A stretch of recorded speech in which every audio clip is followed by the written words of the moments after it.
This is the second video in the series about Johannes Vermeer's Lost Theory of Art. More information about these videos can be found in the introduction to the series. In this video, which is the first of the actual content of the series, we discuss chapter 10 of Goeree's book on drawing.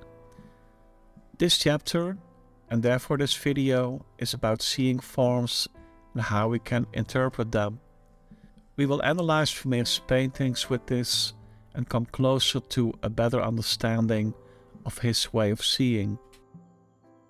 Chapter 10 of the book about drawing by Willem Goeree is about how we look at things and interpret what we see.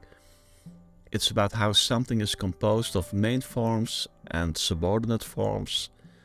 We will see that this is a very important subject for a better understanding of the work of Johannes Vermeer.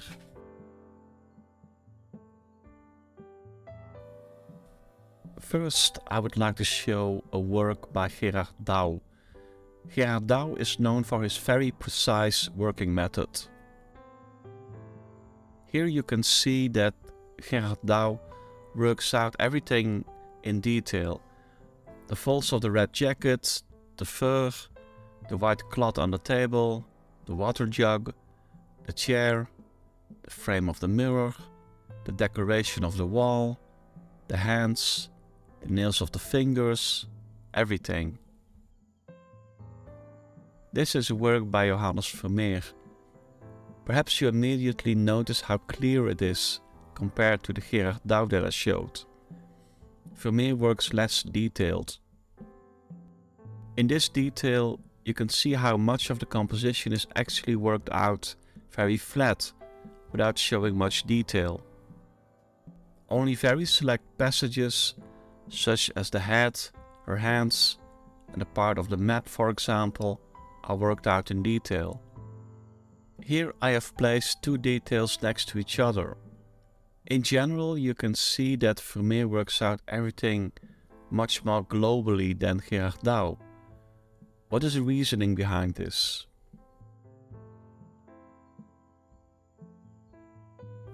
These are the pages of chapter 10 of the book on drawing by Willem Goeree, the 1668 edition. First, I will go through the text by translating it and providing examples. Goeree's chapter consists solely of text. Then I will further compare Vermeer's work with that of others in light of what we read in Willem Goeree's chapter. The 10th chapter, on the whole and its parts, and how they should be observed and understood. To properly understand drawing, there are several key concepts to understand. The first is the concept of general shapes and their components. If an aspiring artist can grasp this concept, it will be extremely beneficial to their development as an artist. In the introduction, Goeree briefly refers to the entirety of these texts and then emphasizes the importance of this chapter. And he continues. All combined things consist of different parts that form a whole through their interconnection. This can be distinguished when we look at it both as a whole and in parts. When we draw something, whether it's from a drawing, a painting, or a living object, we must pay attention to what kind of shape the overall form appears to be, which arises from the combination of different parts. In other words, we must pay attention to the shape that gives something its general appearance, whether it's round, elongated, triangular, square, crooked, or slanted. This is best distinguished with a slightly closed eye, without paying attention to the specific details of the parts that make up the object. We don't even need to know exactly what the general mass of the object means, whether it's a head, arm, leg, or foot. We just need to pay attention to the outline of the whole to avoid getting carried away by the specific details and focus on the general form. Without a general form, something cannot be what it should be. The general form is the identifier of all things. He describes a way of looking through half-closed eyes, where you even forget what you are looking at and purely focus on the form. This is to make it easier to see shapes in things, which Goeree denotes with geometric terms. Goeree talks about the overall shape as the thing that identifies something or someone. The examples that Goeree mentions in his text here and further are, for example, a head or a body. A head has an overall shape and parts like eyes, nose and mouth. A human body has an overall shape and parts like arms, legs, feet and head. So they have a main shape and parts from which this main shape is built. The simplicity and conciseness of the principle that Goeree explains here and in the rest of this text make it so essential for Vermeer's work.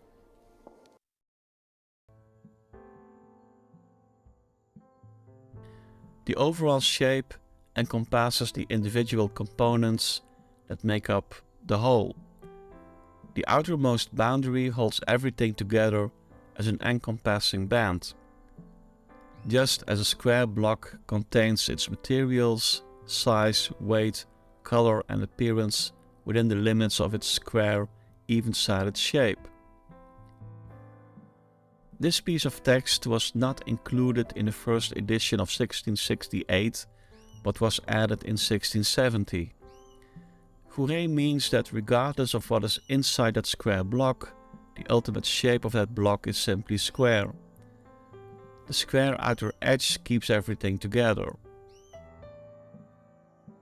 We now resume the translation of the 1668 version, and Goeree further explains the relationship between main forms and subordinate forms. For instance, create a complete drawing of a head. Its outline is the overall shape. The eyes, nose, cheeks, etc. are small parts that belong to the overall shape of the head. The question is, what contributes most to its recognizability? The individual details, or how all the details are placed correctly within the outline, while the outline shows the overall shape?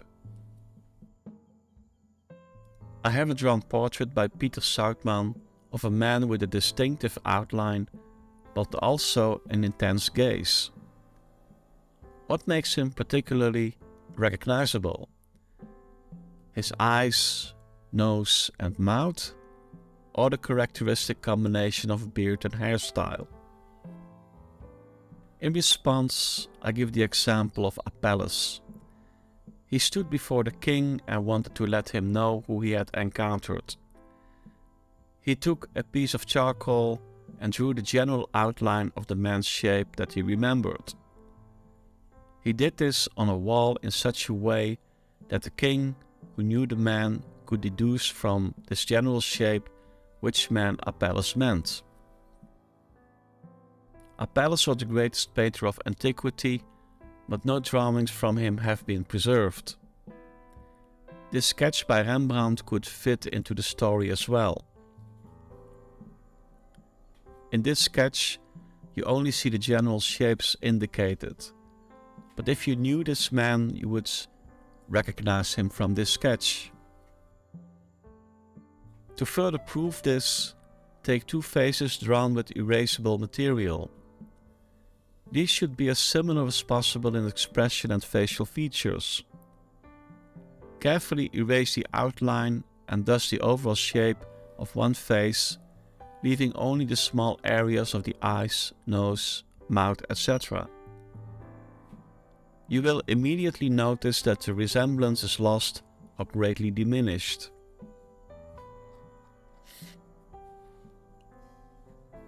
On the left is a drawing by Peter Soutman.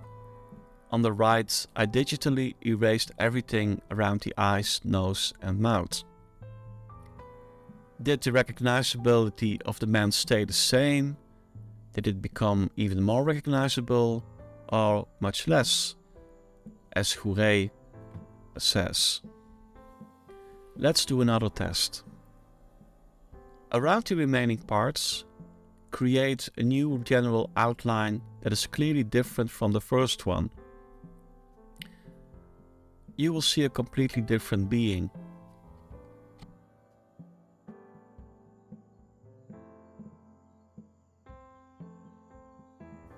I've drawn another outline around it using artificial intelligence. Is the person on the right different from the person on the left? I'll leave it to the viewer to judge that. It is evident that when you only look at the small parts, they do not on their own convey the nature of what they are supposed to represent until they combine with the overall shape. More could be said about this, but for the sake of brevity, we will leave it at that. Willem Goeree seems to want to prove with these tests how important the outline is and how little the details within that outline actually have to say without that ultimate outline.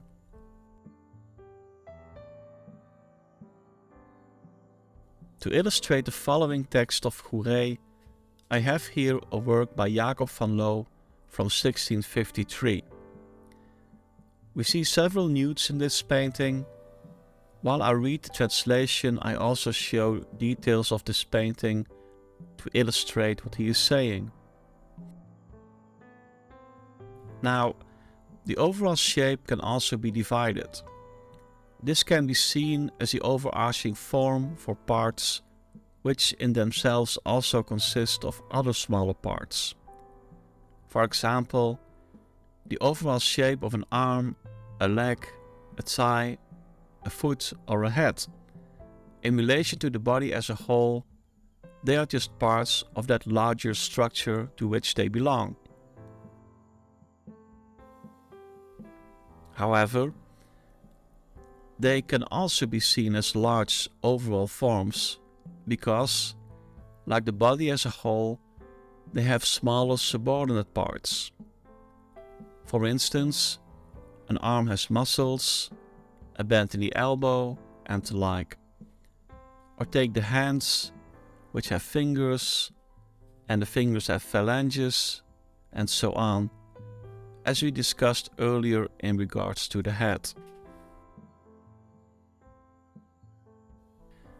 A shape subordinate to a main shape can itself be a main shape for something else. This applies to human bodies, but the principle is also applicable to other things.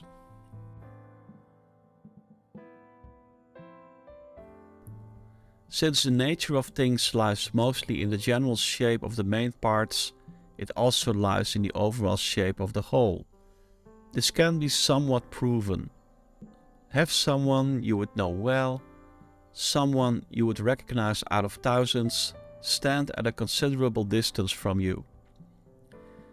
So you cannot recognize this person by some small detail, such as, for example, brown or blue eyes, a large or a small nose, or a pale or reddish color of the face, or any other clear sign by which we would recognize someone.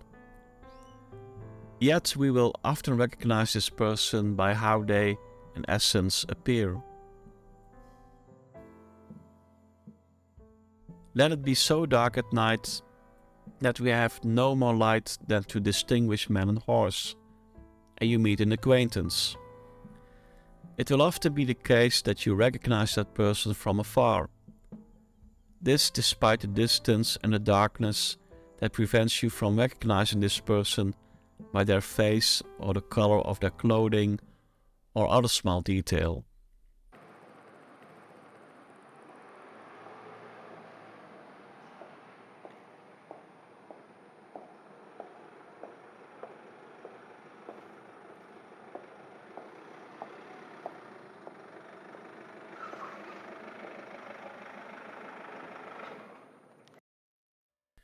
You may wonder why this is. We answer that it is because you see the overall mass, the shape and outline of which are known to us and which we remember. As soon as it is transferred from the eye to the mind and memory, they immediately tell us who it is. You may wonder whether this can also go wrong. We say yes, and that is usually because the impression is not optimal due to some circumstances. Like, for example, if there is too much distance, or it is too dark, or there is a misty sky, or our memory fails us and the like. You should also know that there are no rules without exceptions.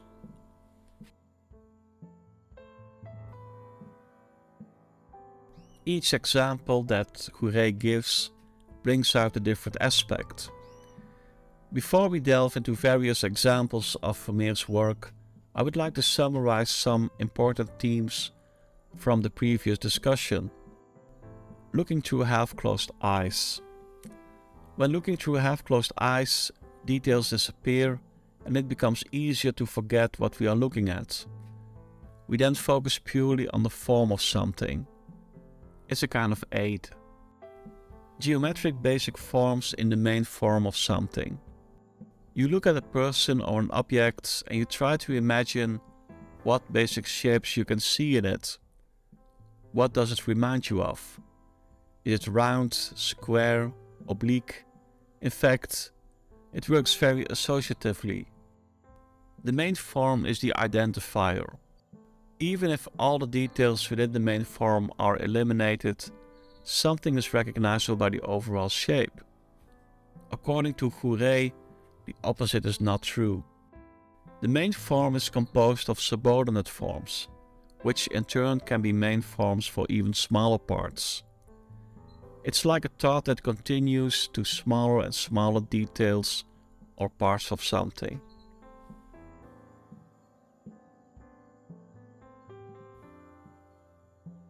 Now that we have gone through the text of Willem Goeree, I want to take a closer look at the work of Johannes Vermeer in light of this. I have selected 4 works, and for each work I will compare a detail with a similar detail from another artist, to see if Vermeer adheres more to what Willem Goeree describes than others, and how. The selected works are his View of Delft, in which we compare the Rotterdam Gate, which you see on the right, with a similar motif from a work by Gerrit Bergheide.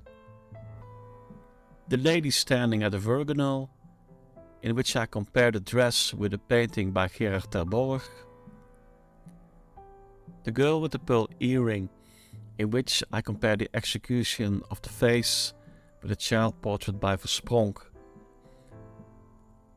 And then it is the girl writing a letter, in which I want to compare the treatment of the arm with a drawing by Michelangelo, a very different artist. I think this selection is representative of what happens in Vermeer's work. Although these are selected details, this approach should be seen as something that influences everything he does, every part, every detail of his work. If you think, how could such a simple principle be so important? The simplicity is the point. It's a basic principle. There's a certain elegance to it.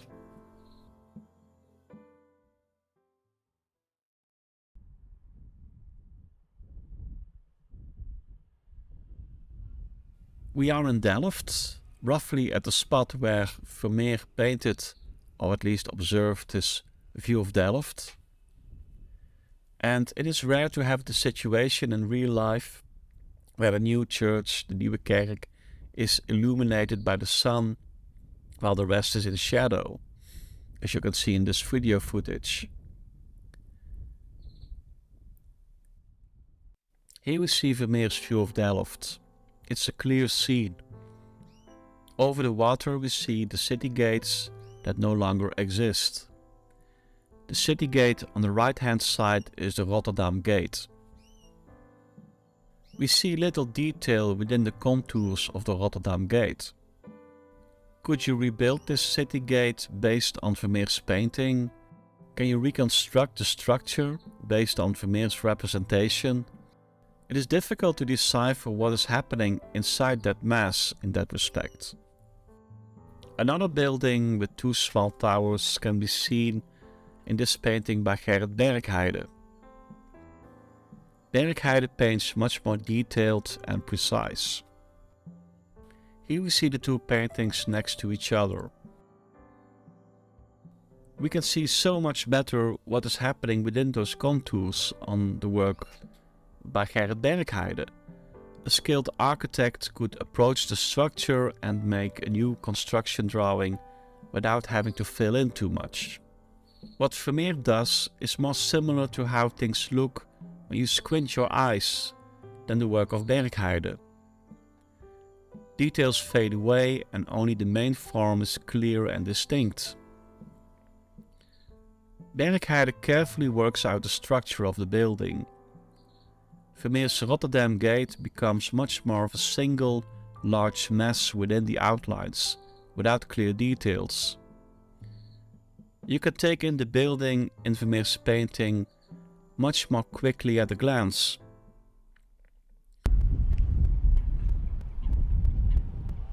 I am standing here more or less at the same distance as Johannes Vermeer was sitting or standing when he was painting the view of Delft.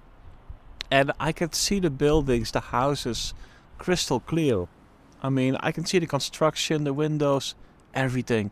So the blur that you see in the Rotterdam Gate was not necessary from that point of view. I think he deliberately made it unclear, blurry to highlight the main form. But when I stand here at the Hooikade in Delft, I just see it crystal clear, the buildings that are more or less at that spot. So that's my observation here. To emphasize this main form of the Rotterdam Gate and not let it be disrupted by small details, Vermeer also manipulates the image. You could argue that the Rotterdam Gate was observed from a greater distance than the building that Bergheide painted. But this artist took approximately the same viewpoint as Vermeer, and here we see much more details worked out. On the side of the Rotterdam Gate, a small tower is clearly visible. In Vermeer's painting, the small tower is also visible, but it's difficult to distinguish. It's important to note that both images show a different lighting situation. In Vermeer's painting, it's early morning with light coming from the right. In Rademacher's drawing, it's afternoon with light coming from the left. However, even taking this into account, I still have the impression that Vermeer has let the little tower, fade away more into the background, just as he intentionally kept the rest of what's happening within those outlines very vague. This allows the focus to remain on the main form without being disrupted by a prominent detail. When I think of Willem Goeree's text about the importance of the main form versus the details within that form, I conclude that Vermeer also finds the main form of the Rotterdam Gate more important than the details within the outline. Details largely disappear, but the gate would have been recognizable to those who knew it well. Vermeer does his best to prevent a small detail, such as a small tower, on the side from breaking the main form. Making it more vague in order to preserve the larger form was not the only consideration that Vermeer may have had. In chapter 16, Goeree discusses omitting parts that the viewer fills in while looking when he talks about outlines. Such a consideration may also have played a role here in only partially elaborating the forms within the main form. The effect of the air at some distance also plays a role, causing small details to blur and making the larger forms more visible. These considerations are in line with what is explained in this chapter, chapter 10, and what I relate to Vermeer in this video. Now, it's a valid argument that the building in Gerrit Bergheide's painting was closer to the painter's viewpoint than the Rotterdam Gate in comparison. I measured it. The Rotterdam Gate was about 150 meters away from Vermeer's viewpoint, while the building on the Binnenhof, on the painting by Gerrit Bergheide, was about 64 meters away from Bergheide's viewpoint. I searched for comparable material in Bergheide's work that was at a distance similar to the distance to Vermeer's Rotterdam Gate.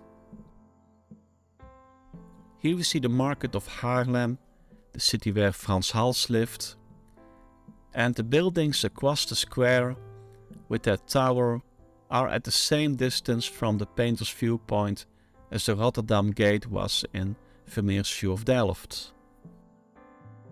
If I put these details, which are at the same distance, side by side, you can still clearly see the difference in approach.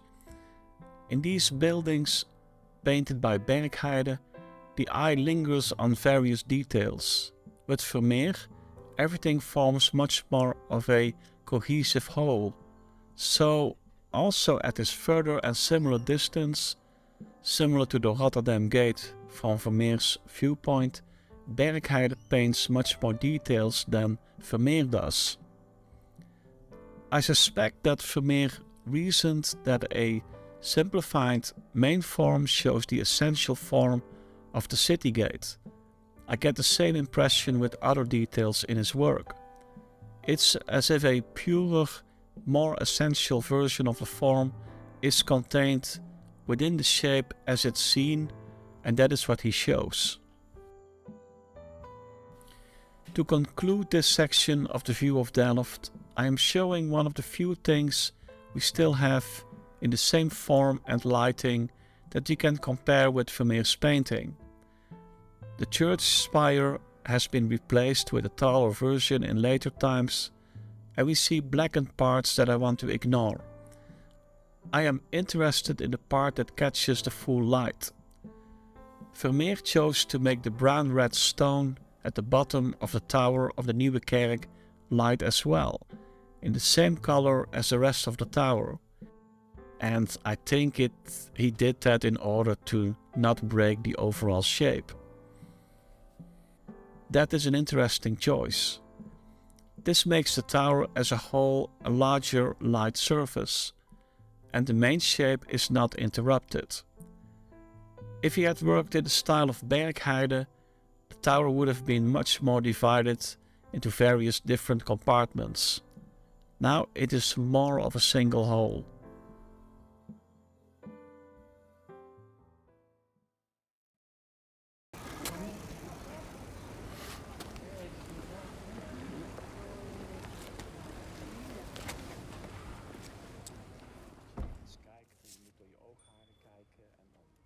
Details weg. Ga ik dan mooi met video nadoen. Oké, want wat ik nog niet begrijp, je hebt daar dus foto's van of je laat zeggen. Here we have a work by Vermeer and a work by Terborch, Gerard Terborch, depicting a white or silvery shining dress. The way in which both artists worked on the dress tells us something about their way of looking at things.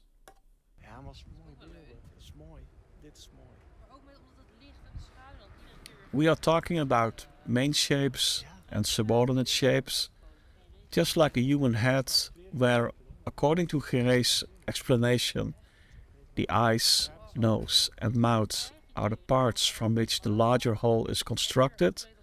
So it is with the folds within the contours of a dress. The video gives an idea of how the folds behave within the shape of such a dress. Sometimes I see folds that are more similar to those Vermeer painted, and sometimes I see ones that are more similar to those of Ter Borch. Vermeer of course had such a dress set up in his painting studio without any wind, probably on a mannequin, just like we have a mannequin here. Goeree gave the example of a person in the dark whom we recognize by their outline. Vermeer seems to be working within this atmosphere of looking and shaping. He does not want the view of the larger form, the outline of something, to be distracted by details within that silhouette. It cannot be said that the construction within the form disappears completely, as with the Rotterdam Gate in the view of Delft. The dress is too close for that. But you can see that within the folds, Vermeer shows very few details.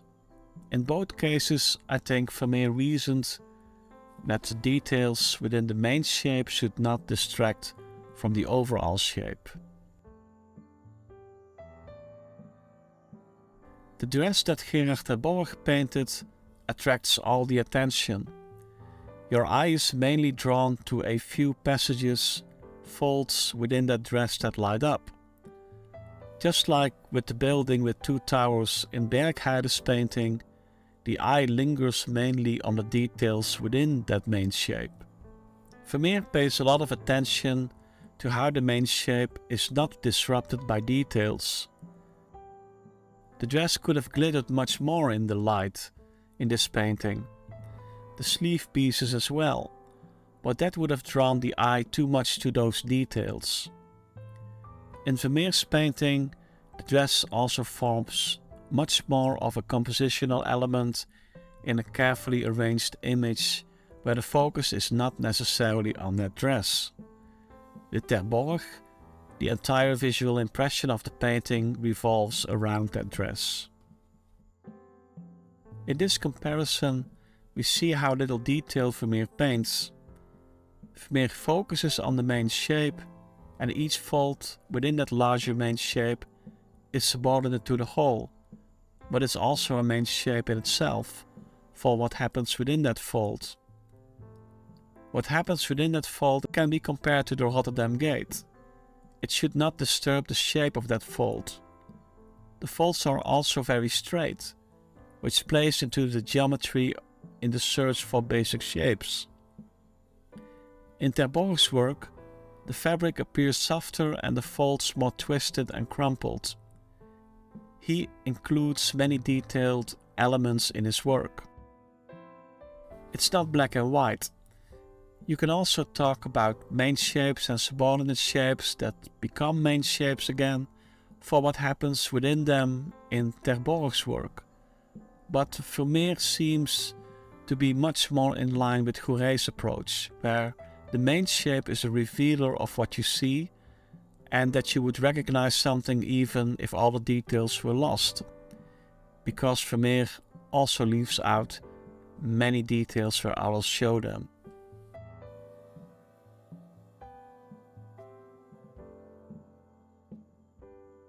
The girl with the pearl earring is a Trony, which is a kind of anonymous and idealized portrait.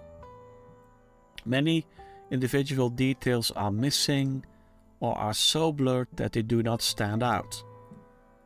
Remember how subtly the tower on the side of the Rotterdam Gate did not stand out in Vermeer's work, or how few details Vermeer showed in the folds of the dress. This is also how Vermeer handled the human face. He omits details or makes them blend in much more with the rest to bring out the essence of a shape. As I expressed my suspicion about the treatment of the Rotterdam Gate, it is as if he sees a purer, more essential version of that form in front of him that he brings out.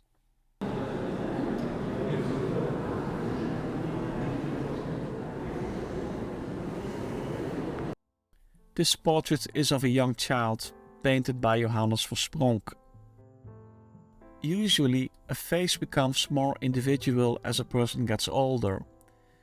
You would expect a portrait of someone who is older, and the girl with the pearl earring is older than the child that Versprong painted, to show more individuality.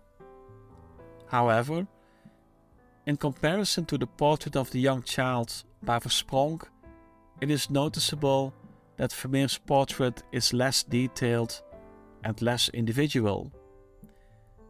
In terms of form, Vermeer focuses more on the overall shape than on individual details. You can see that this greater regularity of shapes makes Vermeer's work somewhat geometric.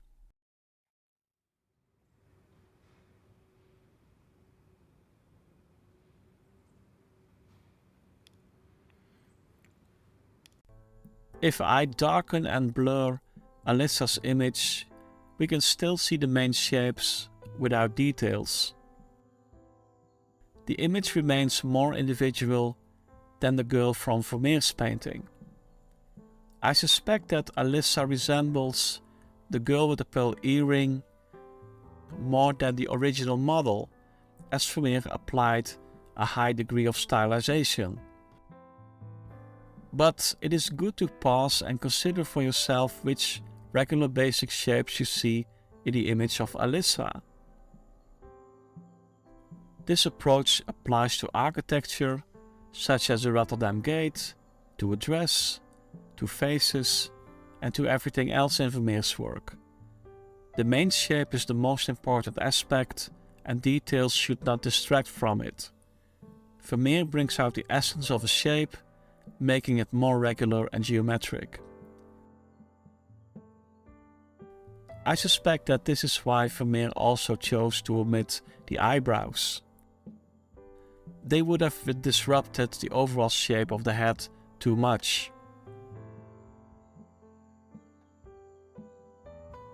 In this Trony, you can see a very pure form of design. In chapter 12 of his book, Goeree talks about drawing flatly. What he explains in this chapter also relates to the very regular painting style of the girl with the pearl earring. The blurring of details due to the effect of the air, making the larger forms more visible, is also a consideration in chapter 16 that I previously referred to and may have played a role in how Vermeer approached this painting. These considerations also align with chapter 10. What is discussed in chapter 10, which this video is about, forms a foundation.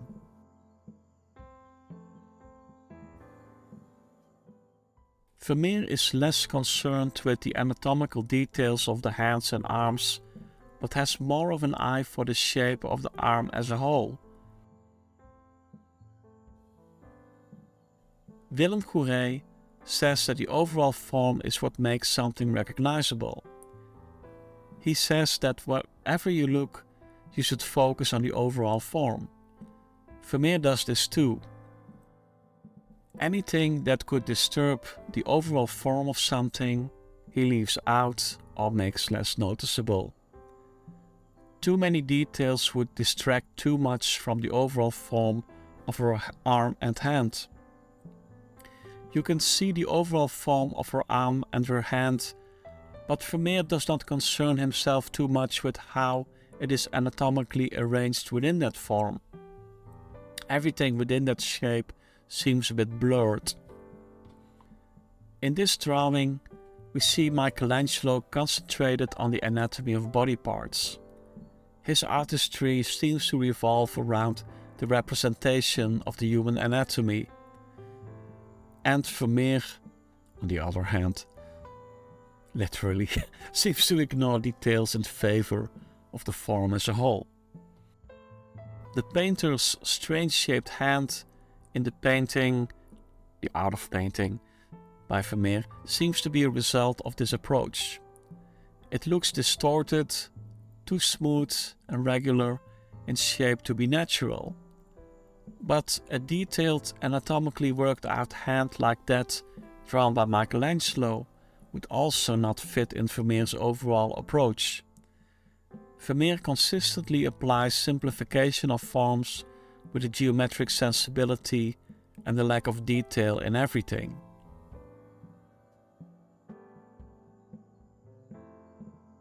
I want to make it a habit to showcase the work of Claude Mellan in these videos. Due to his unique technique, in which he avoids intersecting hatchings and outlines, Mellan's graphic work is not focused on detailing. His technique may also have emerged from certain beliefs about how one perceives things. On the right, I can clearly see a lute lying, but what you see is mostly just a silhouette of a lute. The depiction of anatomy is also nearly omitted. We see a basic shape of an arm. The clothing is divided into large monumental folds with few details. The face is also kept schematic. At Claude Mellan, it is mainly about the basic shapes with little details. The process of seeing. Chapter 10 of Willem Goeree's book on drawing, published in 1668, is about seeing and interpreting what we see. The main themes that I have distilled from it are: motifs can be classified into main forms and subordinate forms. When squinting, you focus on which basic forms you recognize in a shape. Goeree indicates these with geometric concepts. The relationship between main forms and subordinate forms is discussed. The main form is the identifier. Subordinate forms can be main forms for even smaller forms. I have tried to investigate whether Vermeer's approach aligns with Goeree's. Based on these themes, I have examined examples in Vermeer's work and assessed his way of working. We have seen that the Rotterdam Gate was much less detailed than the building painted by Bergheide. You recognize the Rotterdam Gate in Vermeer's painting mainly by its characteristic main shape. Details fade away with Vermeer. And it is striking that with Vermeer, you can take in such a motif much more at a glance than with Bergheide. We saw that Vermeer neglects anatomy in order to optimally display the main shape of the arm of the writing lady in yellow. The anatomical details within the main shape could distract attention from the overall form. This is analogous to the treatment of the architectural details by Vermeer of the Rotterdam Gate. The girl with the pearl earring seems to me a study of form. You mainly see main shapes and few details. Actually, again comparable to how details that could disturb the main shape are omitted in the previous two examples. The dress demonstrated how he broadly divides the shape into main and subordinate forms, and how few details he actually paints within them.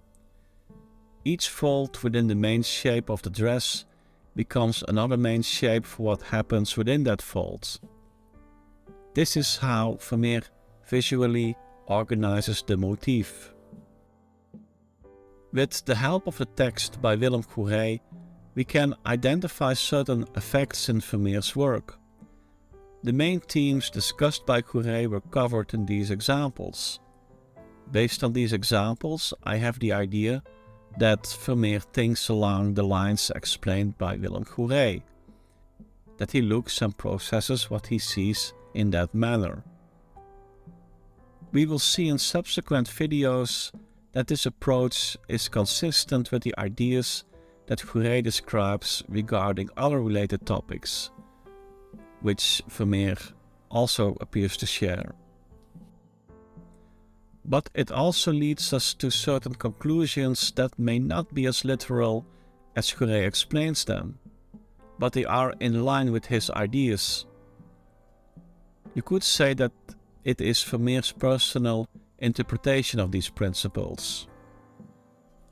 What Goeree explains about using the main form as the identifier and recognizing someone even when almost all details disappear in the dark could explain why Vermeer sometimes painted no more than a silhouette. For instance, in this painting of the woman in blue, are these details much more than mere silhouettes? It is possible that Vermeer used squinting to evaluate which details he could omit without losing the essence of the form. Optimally showcasing the main form seems a guiding principle for Vermeer. He consistently emphasizes the primary shapes of his paintings while often de-emphasizing the subordinate shapes. This approach struck a balance between the overall shape and the details within it, enabling the viewer to quickly grasp the form of an object or figure without being distracted by extraneous details. Vermeer applied this principle to every aspect of his work, resulting in a remarkable clarity that is evident in all of his paintings. We see the painter looking at a model. On the canvas, there are simplified, flatly painted silhouettes of the leaves. We see the painter in the moment of observation, in the middle of the process of looking and interpreting what he sees. Furthermore, you can see the large shapes indicated in chalk lines on the canvas. Goeree describes the process of seeing and interpreting what one sees. When viewing an object, he says, one focuses on its shape, losing awareness of the object's identity. You pay attention to what basic shapes you see in the shape in front of you. And he mentions geometric shapes as examples. This process involves an optical approach to the perception of form. Goeree further categorizes these forms as main and subordinate in his analysis and talks about interpretation of forms. This approach in seeing and interpreting what one sees is a plausible way in which Vermeer could achieve a synthesis between form and optical impression. And it is demonstrated by none other than the painter on The Art of Painting. Cézanne missed the monumentality of the old masters he saw in the Louvre in the works of the Impressionists. This is a work by Isaac Israels, an Amsterdam Impressionist. In light colors, Israels paints a touching scene of children on the beach riding donkeys. This painting was created towards the end of the 19th century. What Cézanne observed about the Impressionists also applies here. Israels captures a fleeting moment using a quick technique. It is primarily an optical impression, and the scene lacks solid forms. With loose brushstrokes, he expresses light and color. When comparing this scene to Vermeer's view of Delft, Vermeer's composition displays a sense of orderliness, clarity, and solidity of form that is not present in Israel's work. Vermeer's synthesis of form and optical impression, which Cézanne also missed in his contemporaries, is evident even in his looser style in the view of Delft. This effect is achieved through the deliberate classification and placement of main and subordinate forms. The things that make Vermeer's work modern in our eyes, the optical and the abstract aspects of it, are indicated in Goeree's text. Squinting and forgetting what you see, however simple it sounds, is a process of looking with a certain abstraction, and it is also an optical approach. Vermeer seeks and emphasizes the essence of form, extending the geometry within it by filtering out all non-essential elements and emphasizing the geometric shapes he sees. Especially in his later works, his forms become even more regular and geometric than they are in reality. The classification into main and subordinate forms and the focus on optimally capturing the main form channels the design and painting process to a great extent. Whether it is the musical instrument, or the figure of the lady, or the rug on the table, Vermeer continuously thinks about the degree to which a main form of something is distinguishable, and if there are not too many distracting details in a form to capture it at a glance. There is a kind of balance that Vermeer achieves between the overall design of a form and the elaboration of details or subordinate forms within that form. The eye does not linger on something within a form in his work like in the work of other painters. It may sound exaggerated because it is such an unexpected source, a small book about drawing, and it is a short and simple chapter for beginning artists. But chapter 10 of Willem Goeree's book on drawing is, in my view, actually of the utmost importance for a better understanding of the work of Johannes Vermeer. It's not complicated, but the simplicity is the point. My conclusion is that these are basic working methods or principles for everything he does. I even think that you can interpret his later development as a painter along these lines. Although he made very special paintings, Vermeer was a man of his time who did many things as others did. Therefore, if an exact contemporary in 1668, the year in which Vermeer's The Art of Painting was created, describes the process of seeing, it gives reason for further study. In every detail of every painting of his, you see the workings of this process of seeing that Goeree describes.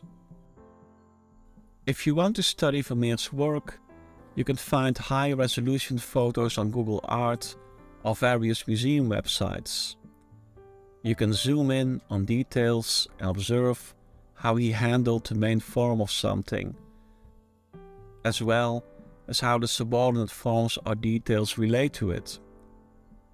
You can also observe how he made regular outlines. It doesn't really matter if you're looking at a main motif or something less noticeable. This approach permeates every aspect of his work. When looking at other painters from that time, some works seem to take this into consideration, while through this exercise you will better observe when something becomes too busy to keep the image or a detail clear and take it in at one glance.